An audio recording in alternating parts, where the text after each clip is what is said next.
Hello. আসসালামু আলাইকুম। ওয়ালাইকুম সালাম। শুনতে পাচ্ছি আমরা সবাই। জি, প্রথমেই আমি বাংলা ভিশনকে ধন্যবাদ জানাচ্ছি এত সুন্দর একটা অনুষ্ঠানের আয়োজন করার জন্য। Thank you so much. আর আমি নিয়মিত এই অনুষ্ঠানটি দেখে থাকি। হুম। তো ম্যাম, আমি যে বিষয়টা আজকে শেয়ার করব, মানে আজকের বিষয়ের সাথে এটা মানে সম্পর্কযুক্ত না। এটা আমি ইটস অল গত রাইট। সপ্তাহে ফোন কোনো করতে অসুবিধে চেয়েছিলাম নেই, আসলে। আমরা সব জি সমস্যাই শুনি। আমরা তো একটা টপিক নিয়ে আলোচনা শুরু করি, তো but G any topic, we welcome any topic. হ্যাঁ, আচ্ছা, ঠিক আছে। আচ্ছা, আমার ছেলের বয়স হচ্ছে 17+। আচ্ছা। হ্যাঁ, ও ইন্টারমিডিয়েট ফার্স্ট ইয়ারে পড়ে, এবছর ভর্তি হলো। এখন ওর সমস্যাটা হচ্ছে, মানে ওর খুব একটু চুপচাপ স্বভাবের ছেলে। হ্যাঁ, ওর যখন মানে 10-11 বছর বয়স পর্যন্ত ও খুবই মানে বাবা মার কথা শুনতো, আমরা যা বলতাম যেভাবে বলতাম সেভাবেই সে চলতো। আচ্ছা। কিন্তু তখন সে একটা স্কুলে পড়তো, সে চলতো এবং তাকে তার নানা ভাই, যেহেতু আমরা দুজনেই চাকরিজীবী হাজবেন্ড ওয়াইফ, ও নানা ভাই স্কুলে নিয়ে যেত, সে যেত। কিন্তু ক্লাস 6-এ আমরা ওকে অন্য একটা স্কুলে ভর্তি করাই। সেই স্কুলটাতে সে প্রথমে বলছিল যে সে ভর্তি হতে চায় না, সে যে স্কুলে আছে সেই স্কুলেই পড়তে চায়। তো তেমন খুব পিড়াপিড়ি না, কিন্তু আমরা ইন্টারভিউ দেওয়ালাম, সে টিকলো, ভর্তি হলো। কিন্তু ক্লাস 6 থেকেই ওর মধ্যে একটা টেন্ডেন্সি মানে দেখা দেয় যে সে মানে স্বাধীনভাবে চলতে চায়। কেউ তাকে নিয়ে যাবে, বা আমি রিক্সা ঠিক করে দিলাম, সে রিক্সায় যাবে না, মানে সে একা চলতে চায়। ইভেন আমি সাথে গেলে সে অনেক দূরে চলে যায়, যাতে কেউ না বুঝে যে আমি ওর মা, বা এই ধরনের একটা বিষয় আর কি। তারপর এরকম চলতে থাকে যে যেহেতু নতুন স্কুলে ভর্তি করাইলাম, তখন সে পিছনের সেকশনে, মানে অপেক্ষাকৃত দুর্বল ছাত্ররা যে সেকশনে থাকে, সে নতুন ছাত্র হিসেবে সেই সেকশনে তার মানে সে ভর্তি হয়। তো ওখানে এসে তার একটা ছেলের সাথে খুব ভালো বন্ধুত্ব হয়। কিন্তু আমার ছোট ছেলে আবার এই স্কুলেই ক্লাস 3-তে পড়তো। তো সে বলতো, আম্মু, আম, ও যে ভাইয়া যেই ছেলেটার সাথে চলে সে দুষ্ট প্রকৃতি, ওর সাথে চলতে মানা করো। তা আমি ওকে মানা করতাম যে ওর সাথে তুমি চলবা না, ও তো দুষ্ট, একটু পড়াশোনা কম করে। কিন্তু ছোট সে ছেলের এটা বয়স মানে কত? ছোট ছেলে তখন, মানে এটা হচ্ছে 19 সালের কথা। ও, আমরা এখন 19 সালে, 24-এ আছি। জি জি, 19 সালে। তখন আমার বড় ছেলে ক্লাস 6 আচ্ছা, আর আমার ছোট মনে হয় ছেলে একটু হচ্ছে দ্রুত ক্লাস আসলে 3। ভালো হয়, আমরা তাহলে বর্তমানে আসতে অনেক সময় চলে ও যাবে। আচ্ছা হ্যাঁ, এত ও আচ্ছা এত ডিটেইলে বললে আমাদের বর্তমানটাকে ধরতে অনেক সময় লেগে যাবে। কেমন? আচ্ছা ও ঠিক আচ্ছা আছে। আচ্ছা, ওখানে মানে এনিহাউ তার এক বন্ধুর সাথে মিশে একটা মারামারির একটা ঘটনা হয়। হ্যাঁ, যার সাথে আমি চলতে মানা করতাম তার সাথে চলে একটা মারামারি হয়। আমার ছেলেকে খুব পেটায়, মারে। এই ঘটনাটা আমি অন্য কারো কাছ থেকে জানতে পারি।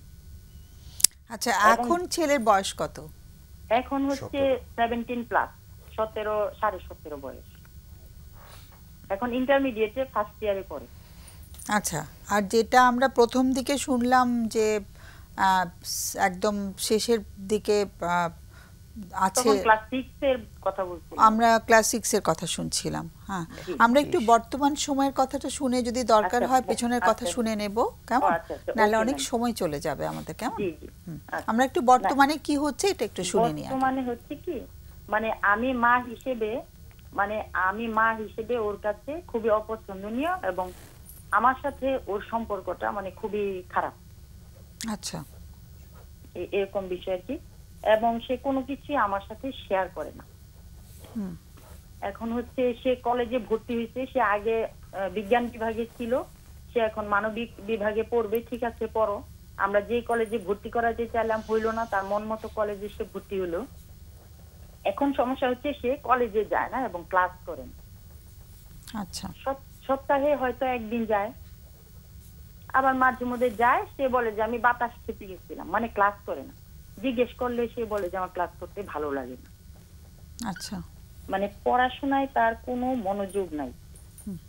হ্যাঁ, ইভেন তাকে সে কোথায় যায় কি করে প্রশ্ন করলে সে মানে কখনোই কোনো উত্তর দেয় না। তার বন্ধু বান্ধব সম্পর্কেও আমি আসলে কিছুই জানি না। মানে একটা কোনো একটা দূরত্ব বন্ধুর সৃষ্টি নামও হয়েছে, বলে না। ছেলের জি, সাথে জি, একটা দূরত্ব অনেক- সৃষ্টি হয়েছে, একটা তাই তো? অনেক বড় গ্যাপ।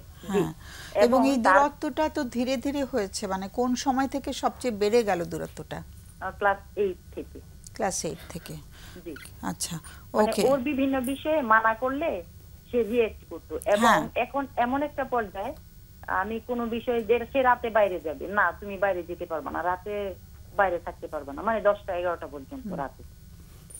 তো তখন সে মানে খুবই রিয়েক্ট করে, রাগারাগি করে, এমন একটা অবস্থা সামনে যা পায় ছুঁড়ে মারে, তারপর হচ্ছে আমাকে ধাক্কা মারে, মানে আমার দিকে তেড়ে আসে, চুল ও রাগে চুল টানাটানি করে, এবং অনেক বেশি রাগ হয়। আর হচ্ছে রুমের দেয়ালে অনেক ঘুষি মারতে থাকে, মানে ওর জেদটা ও প্রকাশ করে। ওর মানে এসএসসি রেজাল্ট কেমন হয়েছে? রেজাল্ট জিপিএ 5, আচ্ছা, রেজাল্ট ভালো। আচ্ছা। আর কিন্তু ওর হচ্ছে বাবা, ওর ওর ছোট বাবার ভাইকে খুব ভূমিকাটা মারে। কি? ওর ওর ব্যাপারটা তো মার সাথে যেটা শুনলাম সেটা মা আর ছেলের ব্যাপার শুনছি, বাবা এখানে কি ভূমিকা পালন করছেন? বাবা তো ঢাকায় থাকে, সপ্তাহে আসে বৃহস্পতিবার। বাবা প্রথম দিকে মানে বলতো যে আচ্ছা ঠিক হবে, তুমি তো শাসন মানে আচ্ছা, একটু বাবা পুরো বুঝাচ্ছ। সপ্তাহ জুড়েই উনি আর ওনার কর্মস্থল ঢাকায় থাকেন আর জি, কি? জি, আচ্ছা, জি, ওকে। মানে এটা সব সময়কার ব্যবস্থা ছিল, আগেও এরকম ছিল? জি। কিন্তু এখন হচ্ছে ওর বাবাকে কিছু বলতো না, এখন যখন ওর বাবাও মানে রিঅ্যাক্ট করে যে তুমি কেন এরকম করবা, তুমি কেন পড়াশোনা করবা না, তো এখন আবার ওর বাবার দিকেও এই বিষয়টা, বাবার সাথে সম্পর্কটা খারাপ যদি হয়েছে। কিছু বলে। কিন্তু আমার কিছু একটা না প্রশ্ন বললে হচ্ছে ভালো। যে দুটোই কি ছেলে? জি, দুইটাই ছেলে। আচ্ছা, কিন্তু এই সব সময়ের জন্য এই ব্যবস্থাই ছিল যে বাবা আলাদা থাকবেন এবং ছেলেদের নিয়ে মা আলাদা থাকবে, সেটাই কি জি, ছিল? প্রথম থেকেই মানে ছোট কাল থেকে এভাবেই, মানে আমি চাকরি করি এক জায়গায়, ওর বাবা চাকরি করে অন্য জায়গায়, তো আমি ছেলেদেরকে নিয়ে থাকি আর কি। হুম। আমার আচ্ছা, কর্মস্থলে একটু নিয়ে আমার থাকি। একটা প্রশ্ন ছিল যে এটা কেন, মানে সাধারণত তো ছেলে মেয়ের পড়াশোনার জন্য ঢাকায় ফ্যামিলি রাখে অনেকে, নিজেরা হয়তো বিভিন্ন জেলায় কাজ করে বেড়াচ্ছেন, কিন্তু এখানে ঢাকায় বাবা কাজ করছেন কিন্তু ওরা অন্য জায়গায় রয়েছে, সেটা কি এখানে হচ্ছে মানে আমি হচ্ছে গভর্নমেন্ট প্রাইমারি স্কুলে আচ্ছা, মায়ের জবের জন্য। আচ্ছা, বুঝতে পেরেছি। একটু লাইনে থাকতে হবে। প্রশ্নটা হচ্ছে যে আর ম্যাম ছেলেকে আমরা আরেকটা কিভাবে ওকে মানে আরেকটা ওর বিষয়টা ছিল, আচরণটাকে মানে নিয়ে। ওর ছোট ভাইকে খুব মারে। আচ্ছা, না ওর আচরণ কিছু ব্যাপার তো বুঝতেই পারছি, একটু লাইনে থাকতে হবে, বিরতির সময় হয়ে গেছে তো আমাদের অতিথিদের কোনো প্রশ্ন থাকতে পারে, তোমাদের কোনো প্রশ্ন থাকলে চট করে করো। সব তো বোঝা গেল আচরণ প্রশ্ন নেই।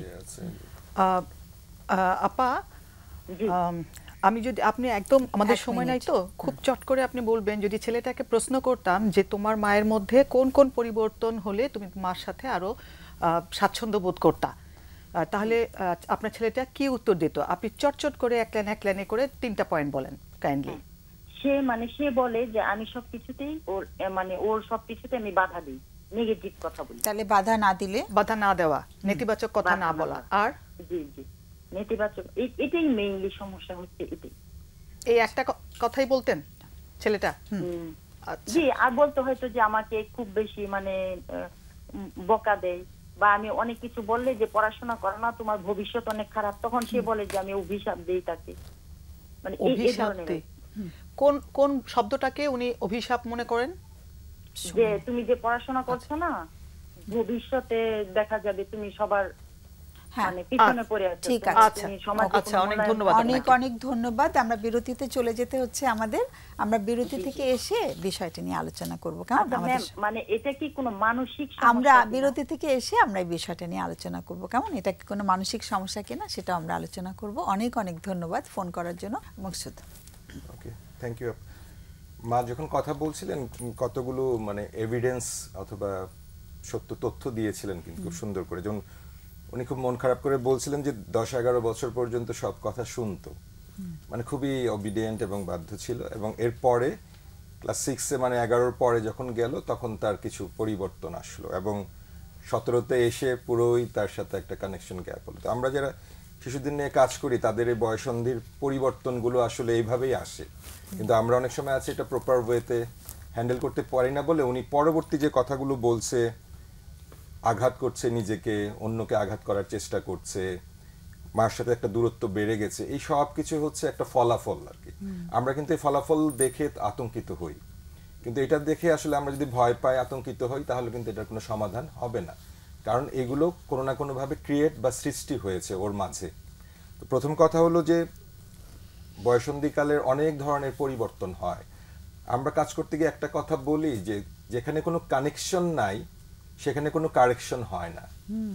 মার সাথে কিন্তু মা যে তাকে কারেক্ট করতে চাচ্ছে, মার সাথে তো কানেকশন নাই, কারণ মা হয়তো বা তার উনার মতো করে বাচ্চাকে ওই যে আদেশ উপদেশ বলেছে, কিন্তু যে আমার ছেলে মানে যদি বাধা না দেই, বকা না দেই, তাহলে সে হয়তো বা কিছু করবে না, মানে উনি মনে করছে এটাই বোধহয় বিষয়। তাহলে আমাদের কিন্তু ছেলের পরিবর্তনের পাশাপাশি এখনো, যেহেতু ওর 17 বছর বয়স, একটা বয়সন্ধিকালের শেষ পর্যায়ে রয়েছে, এটা কখনো কখনো এক্সটেন্ডেড করে 24, আমাদেরও কিন্তু কিছু পরিবর্তন হয়তো বা আনতে হতে পারে।